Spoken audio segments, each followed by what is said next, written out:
Clairement. C'est ça, hein? Probablement que c'est ailleurs. 17h18, notre invité, c'est Guylaine Fontaine, agente immobilière à Fort Lauderdale. Bonjour, Guylaine! Bonjour, bonjour! Qu'est-ce que tu fais à Québec, matin? Ben là, je sais pas, je me pose la question avec la température. Ça par exprès, tu vas nous dire qu'à l'année... Ça me manque, j'avoue. Ouais. Donc, tu fais affaire avec des Québécois. Faut commencer du début. Ton histoire est quand même pas banale. Qu'est-ce que tu faisais avant? Qu'est-ce qui t'a amené en Floride? Ça fait combien d'années t'es là? Commençons par le début. Là. OK, ben moi, ça fait 11 ans que je suis là. J'ai travaillé pour la maison Burks pendant un petit peu plus d'une décennie, au bureau chef à Montréal, étant représentante aux ventes dans le domaine corporatif. Ensuite, achat de bijoux pour les 38 magasins au Canada. En 2003, Burks a acquis la chaîne Mayors aux États-Unis et avec un bureau chef en Floride. Ah! Donc, le transfert très... T'es allé par la job au début. Exactement. Et puis, bon, choses ont fait que à la longue, je me suis comme un petit peu recyclée dans l'immobilier. Mais l'immobilier, quand je suis arrivée, moi, en 2003, en Floride, c'était un marché... en effervescence fou. C'était assez incroyable ce qui se produisait. On construisait beaucoup à l'époque, en 2003? On construisait, mais les gens achetaient, revendaient. C'était des flips, comme on dit. Et l'argent était très facile à emprunter, comme vous avez entendu, le système bancaire et tout ça, qui a finalement tout crashé là, plus tard. Donc, moi, j'ai...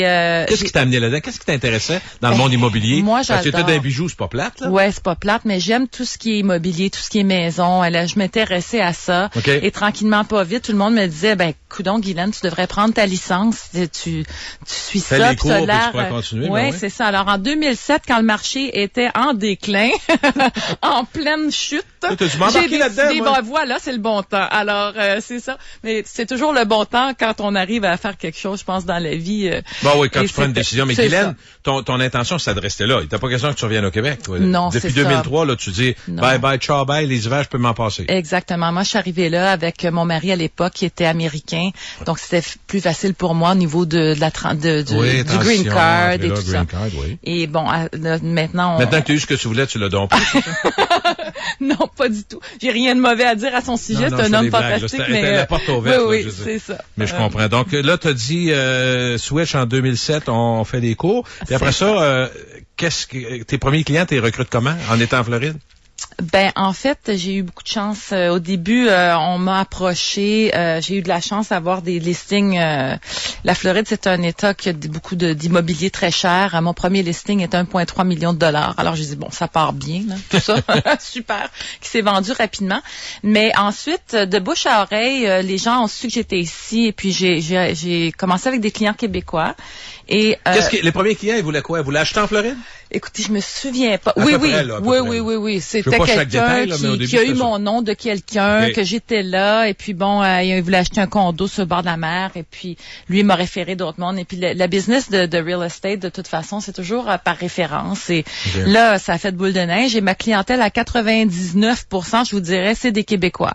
Et c'est seulement de la référence d'un autre client. Fait que tu peux très bien gagner ta vie. As-tu même des gens qui travaillent avec toi? Non, tu es capable de travailler sur actuellement, je travaille seule. C'est un one-man band, comme on dit. T'es en tournée mondiale, t'arrêtes à Québec. C'est ça, mais là, ça risque d'être un petit peu plus occupé. Mais non, à date, ça gère bien. Je suis seule, là. J'ai des fois de l'aide qu'on T'as pas besoin de faire bien de la pub, je comprends bien. Ceux qui sont tes clients, qui ont été tes clients, parlent de toi. J'ai pas fait de pub à date, là. C'est vraiment le début de ma publicité, de venir parler du marché floridien ici au Québec. C'est vraiment le début parce que j'ai pas... Tu commences en 2007, puis là, on est rendu en 2014. Tu as vécu, donc, 2009, 2007-2008, c'était déjà problématique, là, mais comment tu décrirais l'évolution jusqu'à aujourd'hui, là? Est-ce que ça a été vraiment plus lent qu'on imagine dans la période fin 2000? Ben moi, n'oubliez pas que c'est aussi un apprentissage du métier. Alors, c'est assez intéressant d'être dans cette période-là, où est-ce qu'on avait beaucoup de foreclosure, de reprise de banque, autrement dit, de short sales, et ça, de tout comprendre ça et d'expliquer ça aux clients qui arrivent, parce que de tout démêler ça, ça peut être quelque chose de c'est assez compliqué, surtout quand on achète dans un marché qu'on connaît pas. C'est assez intéressant de voir ça. Là, tu as parlé de deux choses. Je suis pas sûr que tout le monde comprend ce que tu veux dire. C'est un terme. Quand tu dis short sales ou quoi?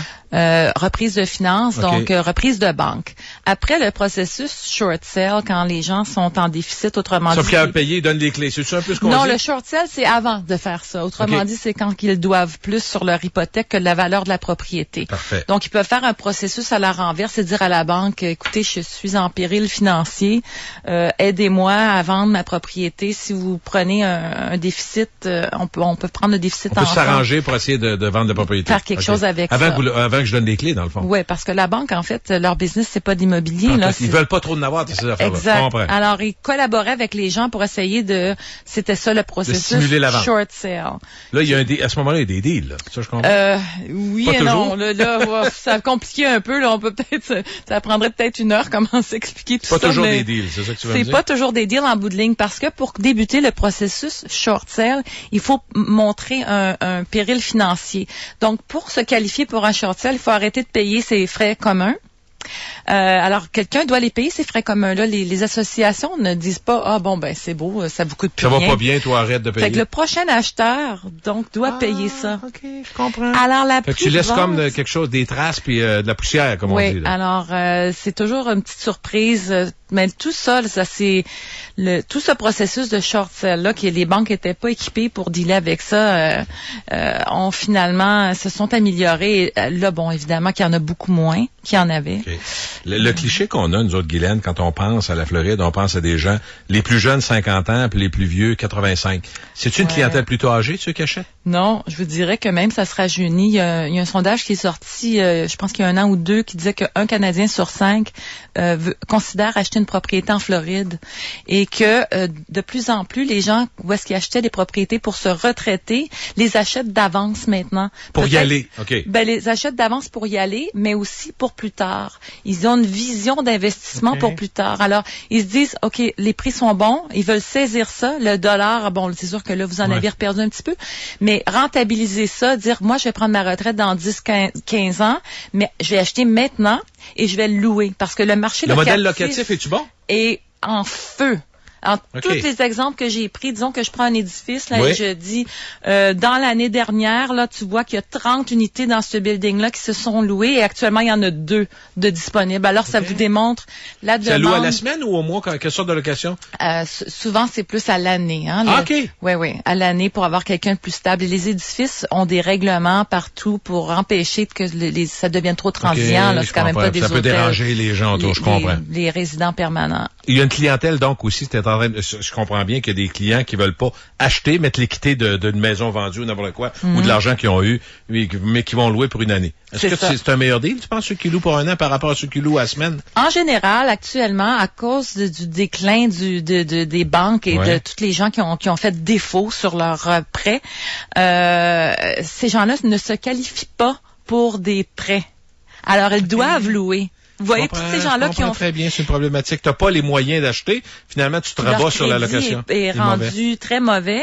Alors, là, les prix des locations sont très, très hauts.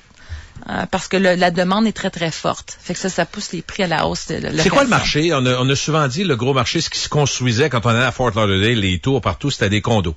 Est-ce que c'est des condos, ce qu'on appelle appart, souvent, les appartements aux États-Unis, là, mais condos, appartements sont, ou pour vous, c'est-tu les maisons principales, des maisons? C'est, je vous dirais qu'à 70% dans les transactions faites par les Québécois, c'est des condos qu'ils achètent.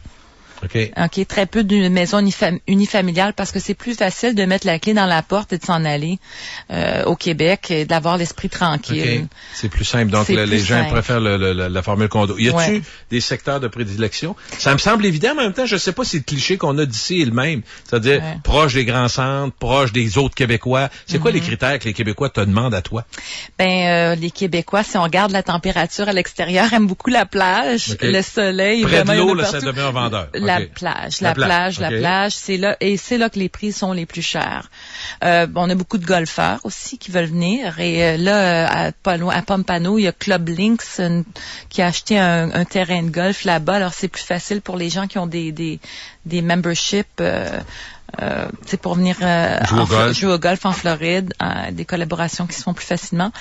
Mais les Québécois, on est pas mal partout, je vous dirais, dans le sud de la Floride, de Miami à Palm Beach County, là, Jupiter et tout ça. Est-ce qu'ils ont tendance à se ghettoiser, les Québécois, à être contents d'acheter quand il y a d'autres Québécois? Parce que c'est pas tout le monde qui maîtrise la langue, malgré ce qu'on pense. Fait que, est-ce que c'est une chose que tu vois? Moi, je vais acheter à quelque part où il y a des Québécois. Peux-tu te demander ça? Non, moi, je trouve que les gens vont... bon, c'est moi, sûr. ça serait le contraire. Ouais, c'est ça. J'ai un peu des deux, vous voyez. J'ai un petit peu des deux. Il y a des gens qui veulent pas être trop dans des masses de Québécois. C'est ça. Puis d'autres qui... donc c'est les deux côtés. Il y a un peu des deux, ouais. Puis souvent, les gens, quand on va dans des condos, mes clients me disent, ils regardent le board où est-ce qu'il y a les boîtes à mal pour voir les noms. OK, c'est trop québécois ou francophone. Non, puis il y en a qui aiment ça, là. Il y en a qui recherchent ça parce qu'ils sentent, je sais pas, peut-être plus sécurisés. Quelqu'un qui va acheter.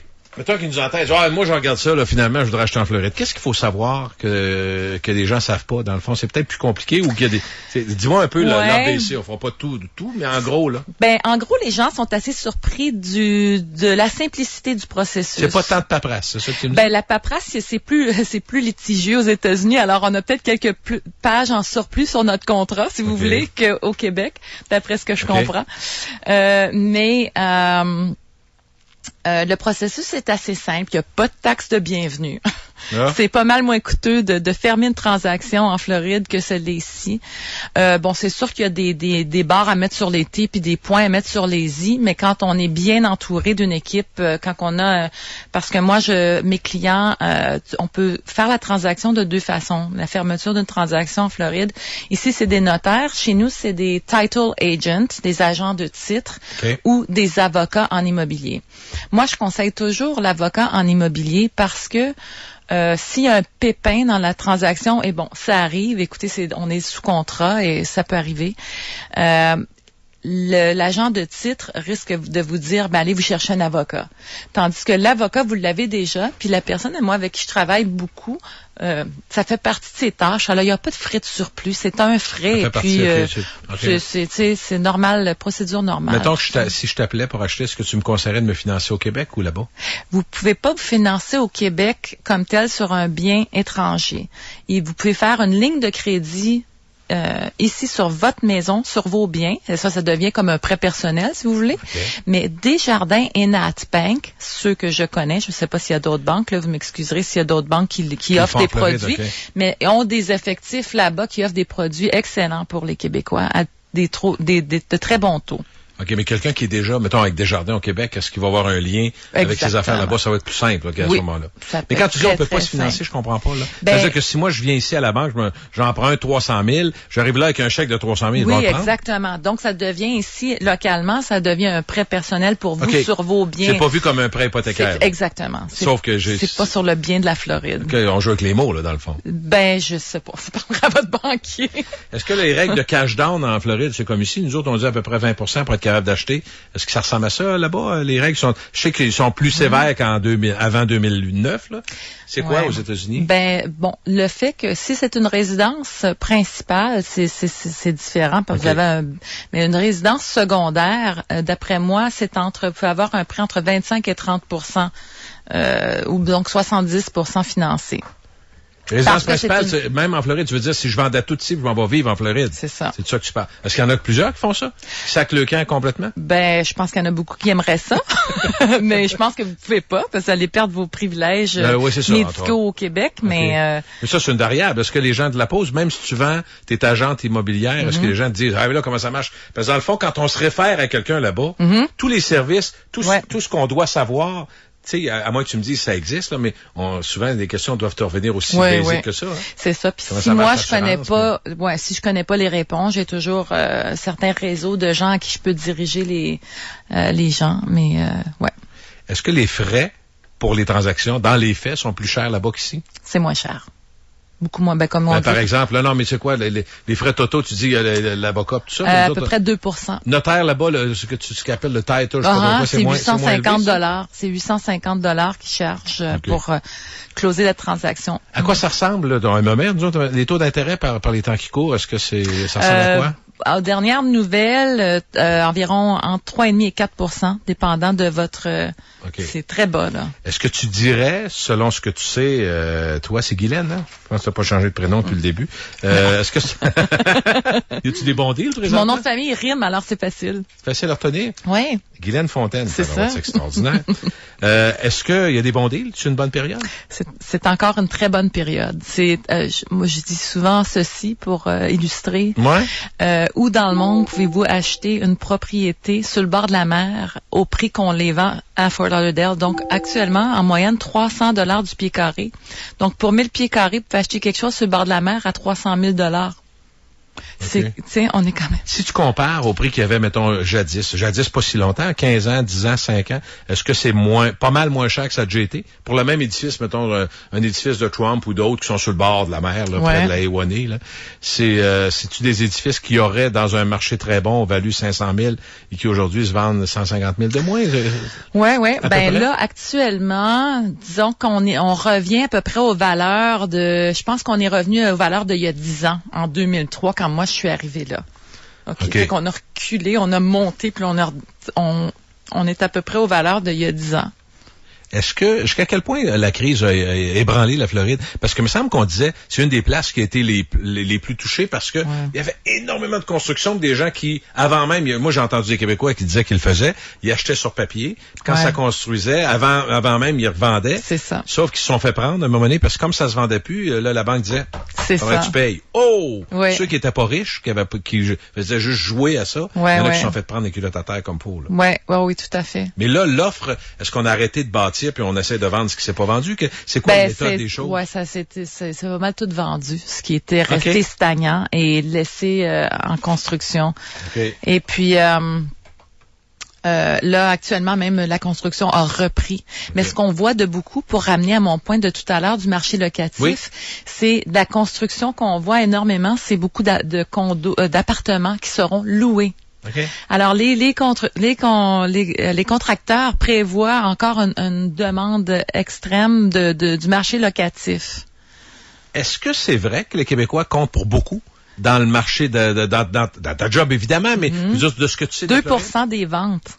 2% des ventes, c'est des Québécois. Ventes dans le comté, dans mon comté à moi, là où est-ce que je fais tout le... Toi, t'es où, là, exactement? Je fais le sud de la Floride.